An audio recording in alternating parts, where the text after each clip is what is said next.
అస్సలాము అలైకం రహమతుల్లాహి వబర్కాతుహు. నా ఛానల్ని సబ్స్క్రైబ్ చేసుకోండి, షేర్ చేయండి, లైక్ చేయండి. ఈరోజు చెప్పుకుంటున్న అంశం, రోగాలు వస్తే, ఏదైనా ఆరోగ్య సమస్యలు వచ్చినప్పుడు ట్రీట్మెంట్ తీసుకోవడం, చికిత్స చేసుకోవడం విశ్వాసానికి విరుద్ధమా కాదా అనేది తెలుసుకుందాం.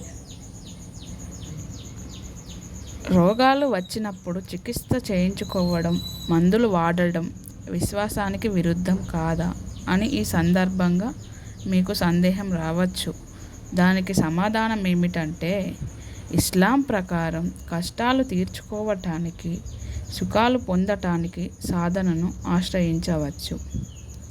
అల్లాహు స్వయంగా సాధనను ఆశ్రయించమని చెబుతున్నాడు. ఒక ముస్లిం తనకు వ్యాధి వస్తే చికిత్స చేయించుకుంటాడు, మందులు వాడతాడు, కానీ చికిత్సను ఒక సాధనంగా మాత్రమే భావిస్తాడు. అతని నమ్మకమంతా దేవుని మీదే ఉంటుంది. కానీ తాయెత్తు విషయం మందుల వంటిది కాదు. కళ్ళకు కనిపించని ఏవో శక్తులను ఊహించుకొని వాటి నుండి రక్షణ పొందటానికి తావీజు వేసుకుంటారు. ఇవన్నీ మూఢనమ్మకాలు. ఒకవేళ అలాంటి భయాలు ఏమైనా ఉంటే దైవప్రవక్త సల్లల్లాహు అలైహి వసల్లం గారు బోధించిన దువాలు చేసుకోవాలి, కానీ తావీజు వేసుకోరాదు. ఉదాహరణకు, అన్ని రకాల కీడుల నుంచి రక్షణ పొందడానికి ముఅవ్వజైతెన్ అనగా కుల్ ఔజు రబ్బిన్ నాస్ మరియు కుల్ ఔజు రబ్బిల్ ఫలక్ సూరాలు చదువుకోవాలి.